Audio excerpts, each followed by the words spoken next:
ಪ್ರತಿ ಕ್ಷಣದ ಸುದ್ದಿಗಾಗಿ ಟಿವಿ9 ಕನ್ನಡ ಚಾನೆಲ್ಗೆ ಸಬ್ಸ್ಕ್ರೈಬ್ ಆಗಿ ಬೆಲ್ ಐಕಾನ್ ಒತ್ತಿ. ವಿಷಾನಿಲ ಸೋರಿಕೆಯಾದಂತಹ ಗ್ರಾಮಗಳಲ್ಲಿ ಸಿಕ್ಕಾಕೊಂಡಂತವರನ್ನ ರಕ್ಷಣೆ ಮಾಡುವಂತಹ ಕೆಲಸವೂ ಕೂಡ ಮತ್ತೊಂದು ಕಡೆ ನಡೀತಾ ಇದೆ. ಸಮರೋಪಾದಿಯಲ್ಲಿ ರಕ್ಷಣಾ ಕಾರ್ಯಾಚರಣೆ ನಡೀತಾ ಇದೆ ಅನ್ನುವಂಥ ವಿಚಾರ ತಿಳಿದು ಬರ್ತಾ ಇದೆ. ಈಗಾಗಲೇ ಹಲವು ಮಂದಿಯನ್ನ ರಕ್ಷಿಸಲಾಗಿದೆ. ಸಾವಿರಾರು ಮಂದಿಯನ್ನ ಈಗ ಆಲ್ರೆಡಿ ಬೇರೆ ಬೇರೆ ಸ್ಥಳಕ್ಕೆ ಕರ್ಕೊಂಡು ಹೋಗುವಂತ ಕೆಲಸ ಅಲ್ಲಿಂದ ಆಗಿದೆ. ಇದಕ್ಕೆ ಸಂಬಂಧಪಟ್ಟಂತೆ ಕಾರ್ಯಾಚರಣೆಯ ನೇತೃತ್ವವನ್ನು ವಹಿಸಿರುವಂತಹ ಅಧಿಕಾರಿಗಳು ಕೂಡ ಮಾಹಿತಿಯನ್ನು ಕೊಡ್ತಾ ಇರುವಂತಹ ಸಂದರ್ಭ ನೋಡೋಣ. ಇದಕ್ಕೆ ಸಂಬಂಧಪಟ್ಟಂತೆ ಅವ್ರ ಹತ್ರ ಏನೇನು ಡೀಟೇಲ್ಸ್ ಇದೆ ಅನ್ನೋದು. ಆಮೇಲೆ ನಾವು ಬೆಳಗ್ಗೆಯಿಂದ ಗಮನಿಸ್ತಾ ಇದೀವಲ್ಲ, ಹಲವಾರು ಫುಟೇಜ್ಗಳಲ್ಲಿ ನೀವು ನೋಡಿರ್ಬೋದು, ಬಹಳ ಮನಕಲುಕುವಂಥ ದೃಶ್ಯಗಳನ್ನು ನೀವು ಗಮನಿಸಿರಬಹುದು. ಮಾತನಾಡ್ತಾ ಇದ್ದಾರೆ ಅಧಿಕಾರಿ. There is hardly any leakage there, but as I say that, I also underline that we will be there till that leakage is totally plugged, and other measures to neutralize the entire chemical situation there is also being taken. So overall the situation is under control, and I think overall we can say that now it is a question of rehabilitation and treatment of the people who have been affected. That's all from the NDRF. From AIMS, Dr. Kulji, please. नमस्कार. This is unfortunate incident जो आज सुबह हुआ विशाखापट्टनम में gas leak जो है. This is, as has been already told, it's a compound styrene which is an alkaline benzene compound. अगर हम इस compound की बात करें तो it can basically cause harm to humans by inhalation, by ingestion, by effect on the skin and effect on the eyes, what we call ocular effect. Inhalation say it can cause mucosal irritation, irritation in the throat, in the airways, which can lead to coughing. It can lead to breathing difficulty and wheezing or whistling sound in the chest. And if the inhalation is at a higher level, it can lead to breathlessness and respiratory distress. The absorption of this compound can also lead to what we call CNS depression. That is, affects the brain, leading to headache, nausea, vomiting, weakness, fatigue, unsteadiness of gait. People get unsteady and have difficulty in walking and sometimes fall because of that.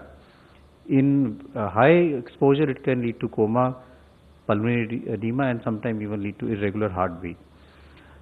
Effect on the skin is usually mild in the form of irritation, itching, some degree of dermatitis can happen, and it can also irritate the eyes, leading to again irritation.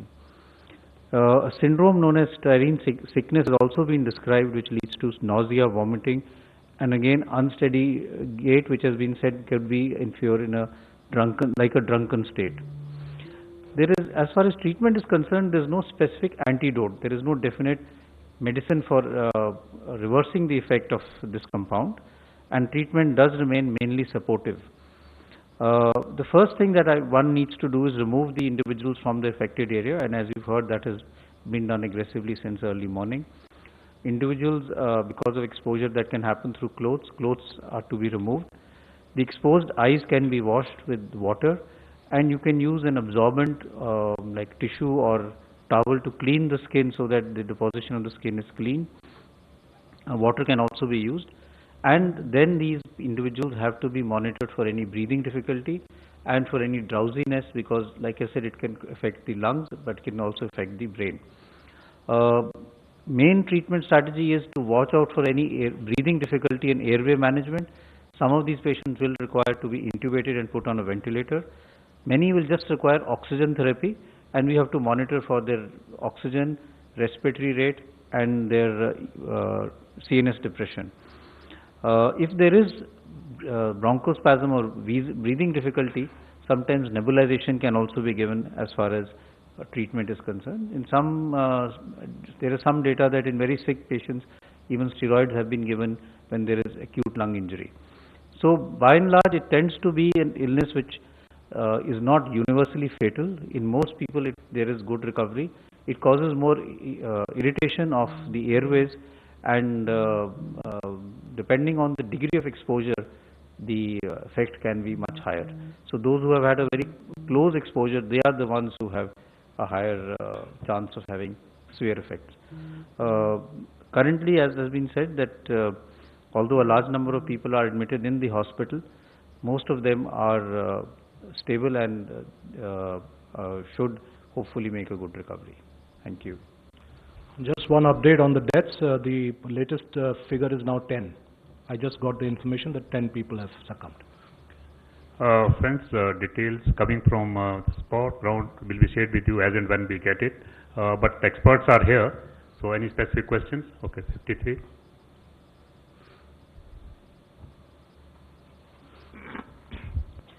Sir मैं रविकांत हूँ news nation से। Sir lockdown में ये जो छूट दिया गया है उसके बाद जो Please, this briefing is only for this particular purpose. Just focus on this. Yes yes sir, जो ये अनफॉर्चुनेट इंसिडेंट हुआ है, आगे भी बहुत सारी फैक्ट्रियाँ ओपन होंगी, तो आप लोगों की तरफ से क्या गाइडलाइंस जारी की जाएगी ताकि इस तरीके के इंसिडेंट आगे ना हों?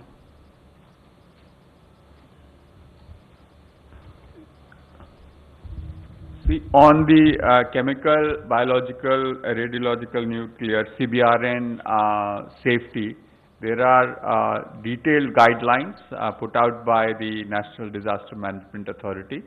I think all of those guidelines have to be followed. वो सारी जो दिशा निर्देश जारी किए गए हैं अब तक वो लागू किए जाने चाहिए, उसमें कोई नया बदलाव करने की जरूरत नहीं है। हाँ, जहाँ फैक्ट्रीज में, कारखानों में, प्लांट्स में लोग काम करते हैं, वहाँ सोशल डिस्टेंसिंग मेजर्स उनके अपने ऑपरेशन के अंतर्गत किए जाने चाहिए। लेकिन जहाँ तक केमिकल सेफ्टी का है सवाल है, उस पे हमारे रूल्स, रेगुलेशंस, गाइडलाइंस बहुत क्लियर हैं। उसको जैसे पहले हम रिगरसली इम्प्लीमेंट करते थे वैसे ही इंडस्ट्रीज को करने की जरूरत है। 14. सर मेरा सवाल डॉक्टर गुलेरिया से है। जो लोग वहाँ पे अस्पताल में हैं या फिर जो लोग अपने घरों में, क्या उनको अभी कोई विशेष हिदायत की ज़रूरत है या फिर वो निश्चिंत रहें कि कुछ उनको नहीं होने वाला है? तो जो लोग वहाँ पे हैं उनको तो वहाँ से विलेजेस को इवैक्यूएट कर दिया गया है और उनको मॉनिटर किया जा रहा है कि उनको जैसे मैंने कहा। ಇನ್ಸೈಡ್ ಸುದ್ದಿ ಸೋಮವಾರದಿಂದ ಶನಿವಾರ ಸಂಜೆ 7 ಗಂಟೆಗೆ TV9 ನಲ್ಲಿ ಮಾತ್ರ।